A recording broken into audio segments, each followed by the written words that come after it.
অসমীয়া জাতিৰ অংগস্বৰূপ হৈছে চাহ জনগোষ্ঠীৰ লোকসকল আৰু চাহ জনগোষ্ঠীৰ লোকসকলৰ দীৰ্ঘদিনৰ সমস্যা আছিলে। আজি 200টা বছৰ আমি অসমত বসবাস কৰা অতিক্ৰম কৰিছোঁ, কিন্তু দীৰ্ঘদিনৰ আমাৰ দাবী আছিলে, দীৰ্ঘদিনৰ আমাৰ প্ৰতিবাদ আছিলে যে চাহ জনগোষ্ঠীৰ লোকসকলৰ মাটিৰ পট্টা, আৰু যিহেতু আমি সকলোৱে গম পাইছোঁ যে মাটিৰ পট্টা অসম চৰকাৰে, এইখন চৰকাৰে মাটিৰ পট্টা প্ৰদান কৰিব। গতিকে আমি অসম চাহ জনজাতি ছাত্ৰ সন্থা ডিমু শাখাৰ তৰফৰ পৰা আমি এই পদক্ষেপক বহুত বহুত ধন্যবাদ জনাইছোঁ, কিন্তু কাৰ্যকৰী হ'ব লাগিব।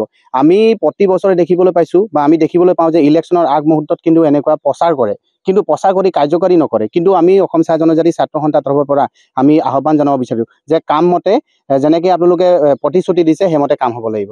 ধন্যবাদ। নিশ্চিতভাৱে অসমত বসবাস কৰা চাহ জনগোষ্ঠীৰ লোকসকলৰ কাৰণে এটা ঐতিহাসিক দিন, যিহেতু যোৱাকালি বিধানসভাৰ কেবিনেটত Assam taxation of ceiling on land holding amendment bill 2025 যি উত্থাপন কৰিছে, আৰু ইয়াৰ জৰিয়তে আচলতে চাহ জনগোষ্ঠীৰ লোকসকলৰ দীৰ্ঘদিনীয়া এটা সমস্যা সমাধানৰ দিশে অগ্ৰসৰ হৈছে।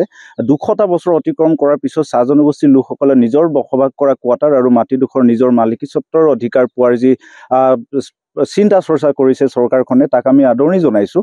আৰু ইয়াতে এটা কথা নিশ্চিতভাৱে ক'ব লাগিব যে অসম চাহ জনজাতি ছাত্ৰ সন্থা এটা দীৰ্ঘদিনীয়া প্ৰতিবাদ 1947 পৰা আৰম্ভ কৰি বৰ্তমান তাৰিখলৈকে অসম চাহ জনজাতি ছাত্ৰ সন্থা এটা দীৰ্ঘদিনীয়া যাত্ৰা আৰু প্ৰতিবাদৰ অন্তত এয়া এটা ফচল আমি পাইছোঁ, য'ত নেকি চাহ শ্ৰমিক লোকসকলে নিজা মাটিত থাকি নিজা অধিকাৰত বসবাস কৰিবৰ কাৰণে এটা সুনিশ্চিত হৈ পৰিছে।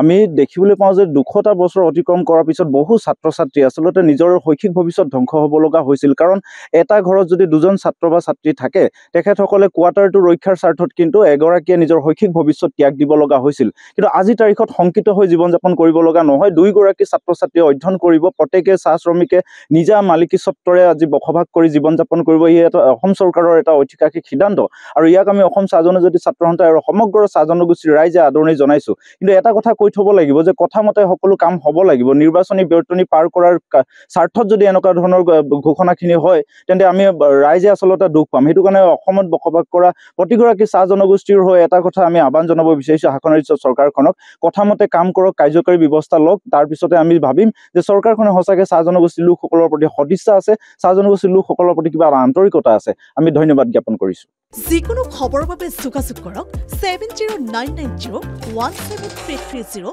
লগতে 7099017110 নম্বৰত।